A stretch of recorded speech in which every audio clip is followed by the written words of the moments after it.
warahmatullahi wabarakatuh. Alhamdulillahilladzi hadana li hadza wa ma kunna linahtadiya laula an hadana Allah. Asyhadu an la ilaha illallah wahdahu la syarika lahu wa asyhadu anna Muhammadan abduhu wa rasuluh. Allahumma shalli wa sallim ala sayyidina Muhammad wa ala alihi wa sahbihi ajma'in. Amma ba'd. Rabbi shrah li sadri wa yassir li amri wa hlul 'uqdatam min lisani yafqahu qawli. Hadirin hadirat jamaah salat subuh yang dirahmati oleh Allah Subhanahu wa taala. Alhamdulillah, pada pagi hari ini kita bisa bersama-sama untuk menunaikan salat subuh berjamaah di Masjid Nurul Balat yang insyaallah diberkahi oleh Allah Subhanahu wa taala. Jangan pernah bosan kita semuanya untuk bersyukur kepada Allah Subhanahu wa taala karena kita bisa salat berjamaah bersama-sama di Masjid Nurul Balat ini karena nikmat yang besar dari Allah Subhanahu wa taala. Nikmat yang paling besar dari Allah Subhanahu wa taala kepada kita adalah nikmat iman dan nikmat Islam. Mungkin ada orang yang sekarang sehat, sekarang sempat, tapi mungkin tidak digerakkan oleh Allah Subhanahu wa taala untuk bersama-sama salat berjamaah di masjid ini. Sehingga ketika kita bisa salat berjamaah ini nikmat yang luar biasa. Allah menggerakkan badan kita, menggerakkan hati kita untuk bersama-sama salat berjamaah. Salawat serta salam selalu semoga Allah curahkan kepada junjungan Nabi kita Nabi Muhammad sallallahu alaihi wasallam, yang tentunya kita semuanya selalu mengharapkan syafaatnya nanti di hari kiamat. Bahwa Nabi Muhammad sallallahu alaihi wasallam adalah nabi yang diberi keistimewaan oleh Allah Subhanahu wa taala akan memberikan syafaatnya kepada umat nanti di hari kiamat.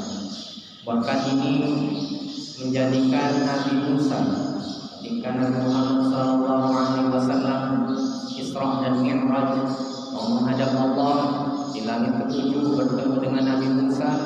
Nabi Musa menangis ketika ditemui oleh Nabi Muhammad sallallahu alaihi wasallam. Ketika ditanya mengapa kau menangis wahai Nabi Allah Musa, kemudian Nabi Musa menjawab, saya menangis karena saya iri dengan engkau ya Muhammad. Engkau adalah nabi terakhir yang umurnya tidak sepanjang umur umatku, tapi umatmu lebih banyak daripada umatku. Dan engkau diberi keistimewaan oleh Allah Subhanahu wa taala nanti di hari kiamat akan memberikan syafaatnya kepada umat dari Nabi Muhammad sallallahu alaihi wasallam. Tentu umat dari Nabi Muhammad sallallahu alaihi wasallam yang akan mendapatkan syafaatnya nanti di hari kiamat adalah umatnya Nabi Muhammad sallallahu alaihi wasallam yang menjalankan syariat Allah Subhanahu wa taala dan selalu membacakan salawat kepada baginda Rasulullah sallallahu alaihi wasallam. Hadirin hadirat yang dirahmati oleh Allah Subhanahu wa taala, tadi malam sudah disinggung bahwa ketika orang berpuasa dengan sungguh-sungguh, dengan keimanan dan hanya mengharap ridho dari Allah Subhanahu wa taala, balasannya adalah maghfirah dari Allah Subhanahu wa taala. Tentu untuk mendapatkan maghfirah dari Allah Subhanahu wa taala seperti dalam hadis, man shoma ramadhana imanan wa ihtisaban ghufira lahu ma taqaddama min dhanbi. Di sini ada beberapa syarat. Barang siapa yang ingin mendapatkan maghfirah dari Allah Subhanahu wa taala, syarat yang pertama adalah an yasumahu iman. Harus berpuasanya karena iman kepada Allah Subhanahu wa taala. Apa arti dari iman? Iman artinya adalah al-iman tasdiqun bil qalbi wa iqrar bil lisani wa amal bil jawarih. Bahwa iman itu meyakini dengan kemudian mengucapkan dengan lisan dan mengerjakan dengan anggota badan. Ketika kita mengimani bahwa Allah Subhanahu wa taala mensyariatkan ibadah salat, bukan hanya kita mengimani bahwa salat itu adalah wajib kita kerjakan, tapi kita ucapkan dan juga kita kerjakan. Yang kedua, syarat seseorang untuk mendapatkan maghfirah dari Allah Subhanahu wa taala an yasumahu ihtisaban. Apa artinya ihtisaban? Ihtisaban artinya hanya mengharap ridho dari Allah Subhanahu wa taala. Jangan sampai puasa kita karena ingin dipuji orang lain. Jangan sampai puasa kita karena ingin mendapatkan pujian dari orang lain atau ingin riya di depan orang lain. Puasa kita harus semata-mata karena Allah Subhanahu wa taala. Kemudian yang terakhir, syarat terakhir yang ketiga bagi seseorang yang akan mendapatkan maghfirah Allah Subhanahu wa taala adalah ijtinabul kabair, menjauhi dari dosa-dosa besar. Salah satu dosa besar adalah meninggalkan sholat fardu. Meninggalkan sholat fardu karena sengaja. Ini karena sengaja. Apalagi meyakini bahwa sholat fardu tidak wajib. Kalau sudah ada seseorang yang meyakini bahwa sholat yang sudah diwajibkan oleh Allah Subhanahu wa taala tidak wajib, keyakinan inilah yang menjadikan pembeda antara orang muslim dengan orang kafir. Orang yang meninggalkan sholat dengan sengaja tanpa ada udzur apa-apa, maka ini akan menyebabkan, dalam hadis Rasulullah SAW, ini nanti akan menyebabkan perbedaan antara orang muslim dengan orang kafir. Maka jangan sampai kita mengerjakan dosa besar.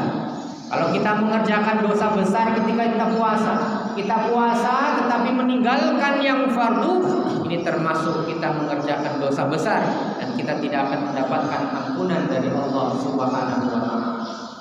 Padahal orang yang berpuasa, kata Nabi Muhammad SAW, diberi keistimewaan yang luar biasa. Bahwa nanti ketika masuk surga mendapatkan keistimewaan, masuknya dengan pintu yang khusus yang disebut dengan Babur Rayyan, namanya pintu Rayyan. Inna fil jannati baban yuqalu lahu ar-Rayyan. Di surga itu ada satu pintu yang disebut dengan Rayyan, Babur Rayyan. Pintu ini khusus. Yadkhulu minhu shaimuna yaumal qiyamah. Pintu ini nanti akan masuk orang-orang yang berpuasa lewat pintu Rayyan ini. La yadkhulu minhu ahadun ghairuhum. Tidak akan bisa masuk kecuali orang-orang yang berpuasa. Jadi kalau orang yang berpuasa ketika mau masuk pintu Rayyan tidak akan bisa. Yuqalu aina shaimun. Nanti akan dipanggil. Aina shaimun? Mana orang-orang yang berpuasa? Fayaqumun, maka orang-orang yang berpuasa itu akan berdiri berbondong-bondong masuk ke dalam surga melalui pintu Rayyan. La yadkhulu minhu ahadun ghairuhu. Tidak akan masuk orang selain orang yang berpuasa. Fa idza dakhalu ughliqa. Kalau orang-orang yang berpuasa itu sudah masuk ke dalam surga, ughliqa, maka pintu itu akan dikunci. Falam yadkhul minhu ahadun, dan tidak akan bisa masuk lagi selain orang yang berpuasa. Hadirin hadirat yang dirahmati oleh Allah Subhanahu wa taala, inilah salah satu keistimewaan orang yang berpuasa. Dijamin masuk surga dengan pintu yang khusus yang disebut dengan Babur Rayyan. Dan dalam kita berpuasa banyak sekali hal-hal yang bisa kita lakukan. Hal-hal yang mungkin kita anggap sepele tapi memiliki pahala yang luar biasa. Kita bisa memberikan orang berbuka puasa meskipun satu teguk air. Meskipun barangkali hanya kita kasih satu kurma saja atau 2 kurma saja, ini memiliki pahala yang luar biasa. Memberikan takjil, memberikan buka puasa kepada orang yang berpuasa, maka mendapatkan pahala seperti orang yang berpuasa tanpa mengurangi pahala dari orang yang berpuasa tersebut.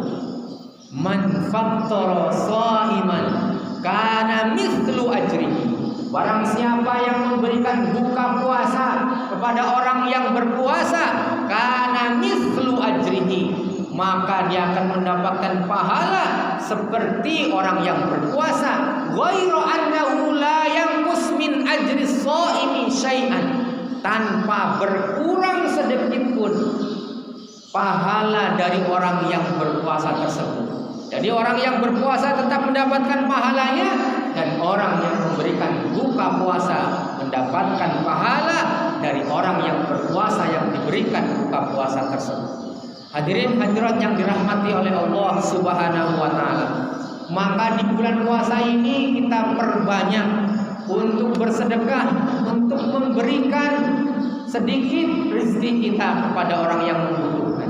Kalau barangkali ada orang yang hari ini membutuhkan sesuatu dan kita punya, maka marilah kita bersama-sama untuk bersedekah, untuk berinfak kepada orang-orang yang membutuhkan.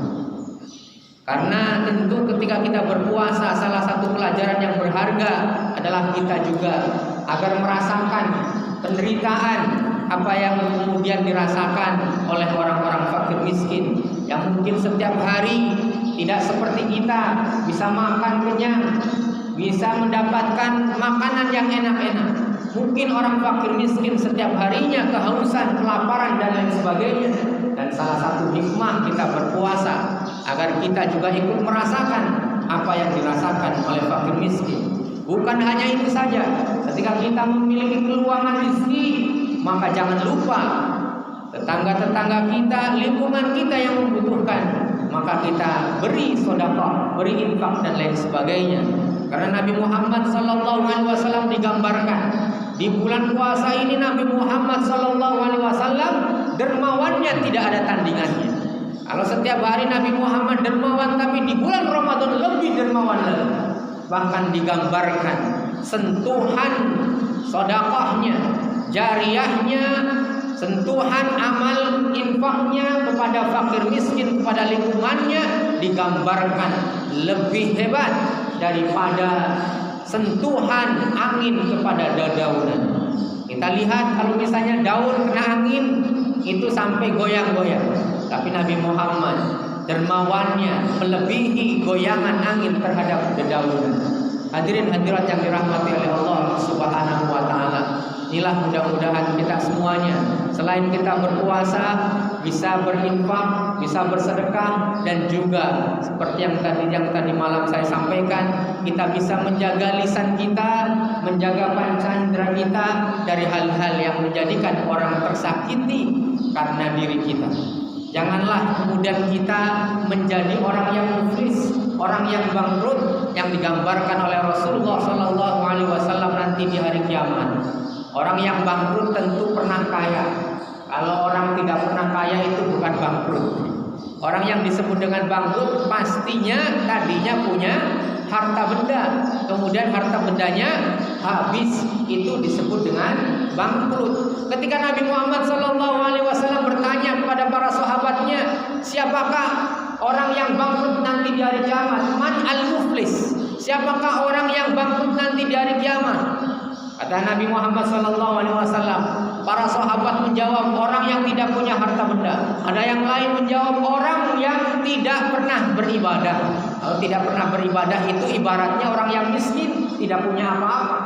Tapi orang yang bangkrut ini, kata Nabi Muhammad, gak ada yang bisa jawab. Kata Nabi Muhammad, orang yang bangkrut adalah orang yang sholat, orang yang berpuasa, orang yang mengeluarkan zakat, akan tetapi mulutnya tidak pernah dijaga, tangannya tidak dijaga, sehingga banyak menyakiti orang lain. Sehingga nanti di hari kiamat pahala sholatnya akan dipindahkan kepada orang yang tersakiti. Ketika sudah habis pahala sholatnya, ternyata masih ngantri orang yang tersakiti, pahala dari puasanya diambil juga. Ternyata pahala puasanya habis juga, pahala zakatnya diambil lagi, pahala dari seluruh ibadahnya kemudian diambil semuanya kepada orang yang tersakiti. Dan ternyata pahalanya sudah habis, masih ngantri orang yang tersakiti, maka selanjutnya dosa-dosa orang yang tersakiti dipindahkan kepada dirinya. Inilah hakikat orang yang muflis. Na'udzubillah min dzalik. Jangan sampai kita termasuk orang yang muflis. Kita sholat, kita puasa, kita zakat, tetapi mulut kita sering menyakiti orang lain, tangan kita sering menyakiti orang lain, kaki kita sering menyakiti orang lain, dan lain sebagainya. Inilah nasihat buat saya pribadi dan buat kita semuanya. Jaga dari hal-hal yang membatalkan puasa, jaga anggota badan kita dari hal-hal yang kemudian dilarang oleh Allah Subhanahu wa Ta'ala. Ini saja yang dapat saya sampaikan, mudah-mudahan bermanfaat buat kita semuanya, dan mohon maaf apabila ada kata-kata yang salah, ada kata-kata yang tidak pas, saya mohon maaf yang sebesar-besarnya. Wallahul muwaffiq ila aqwamit thoriq. Wassalamualaikum